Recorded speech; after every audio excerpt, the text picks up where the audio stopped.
Johnson and Stephen Gardner, fastest man in the world this year. The Bahamian run 44.22. Michael Norman certainly capable of that kind of performance. Yeah, he's used to these conditions. He ran 43.6 to win the NCAAs here about 4 years ago, but only 5th at the Olympic Games. Also in this field in lane 5 is Kirani James. He's been to 3 Olympics and won a medal every single time. The only man or woman to ever do that in the 400. Watch for Cherry in 6 as well. He's been running well. He won at Mount Sac. Men's 400 meters at Pre.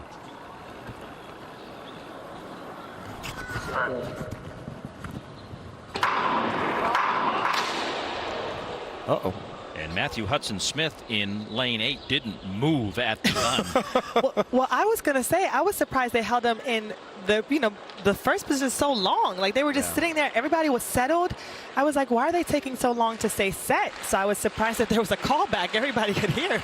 And we talk about James. He's got the perfect set. You always want gold, silver, and bronze as a matching set, for the purposes. Not really, Paul. It's better to have 3 golds, but we like 4. Sonia doesn't even talk about her bronze. Are we allowed to talk about Sonia's bronze? We aren't. I guess only we are. 4 goals.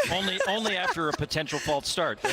But with James, also diagnosed with Graves' disease, the story of him and dealing with those health issues. He actually befriended Gail Devers, the American legend, with a few gold medals, and has kind of helped him understand how to manage his career with that disease. That's right. You talk about perseverance, and what makes what he has done even more impressive is that if you're not familiar with Graves' disease, it affects your thyroids and causes weight loss and fatigue. And the last thing you want, Otto, when you're training for the 400 is extra fatigue. So it's just been amazing what this young man has been able to do. And he's running well again this season.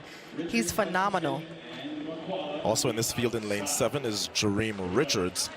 He won the world indoor title at 400 meters. He represents Trinidad and Tobago. But he's a guy who got a bronze medal back in 2017 in the 200. So they're showing a green card here to Matthew HUDSON-SMITH. And Smith is the reigning European champion from 2018. To his outside is Isaac MAKWALA, who is the reigning Commonwealth Games champion. Both of those are events that are being staged this year. It is a very busy summer with the World Championships, the Commonwealth Games, and the European Championships. And HUDSON-SMITH should be used to this weather. He's from the UK. That's right. And you briefly mentioned Michael Cherry, who was the highest American finisher in the 400. And I just love watching him run. He's so consistent. Yeah. Excited to see what all these men will do today. A really packed field. Second try for the start of the men's 400 meters. Jerry was good last year. This may be a great year for him. And now we're underway cleanly. Michael Norman in the headband is in that lane 4 position just behind Kirani James, and they head down the backstretch, and just on the inside there, Jereem Richards in 7, making up the stagger. Yeah, that's Jereem Richards, who has made the most impression on the field so far, and Kirani James now making a move. Michael Norman, who has the best speed in the field, now closing down everyone in front of him. This is going to be a great finish. And Michael Norman now going to sprint into the lead here in lane number 4, looking very good against Kirani James, and Michael Norman is going to win this one with a couple of strides to spare. And a meet record held by Michael Johnson has now disappeared. Michael Norman woke up. He woke up, and I got to tell you, Coach Hart used to always say the most important part of the 400 is that far turn, and that's where Michael Norman kept falling asleep, Otto, in the big races. But today, he was able to pull on that speed, his confidence. What a phenomenal run for him this early in the year to go 43.6. It's cold, it's been raining, he hasn't been running well. This is a great comeback to form for Michael Norman. So he won the NCAAs here in almost the exact same time. But look at him come off of that turn. You see it on the turn, but as Sonia said, it started about 200. It's almost like he said, okay, last gear activate now. Look at the separation. So Michael Norman is going to go back to Los Angeles and think, okay, this is the performance that I've been literally waiting on since the Olympics last year.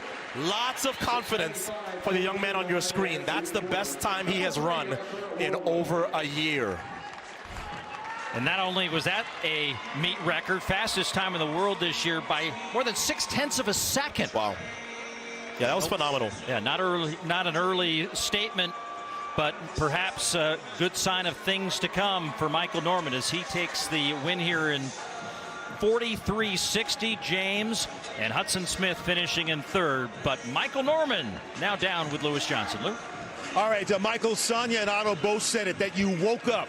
You woke up on that far turn and you really ran it hard to get this fast time. Take me through the mechanics quickly and just your thoughts on what you did. I just got a huge thanks to Coach Watts. We spent the past couple of weeks really beating this race pattern down into my head. And today, the condition wasn't ideal, but just happy to execute the race. He just told me, the race starts at 200, and when you get to your mark, go and don't look back. You did that. Congratulations. Thank you. Paul? Thanks, Lewis. Great performance by Mike.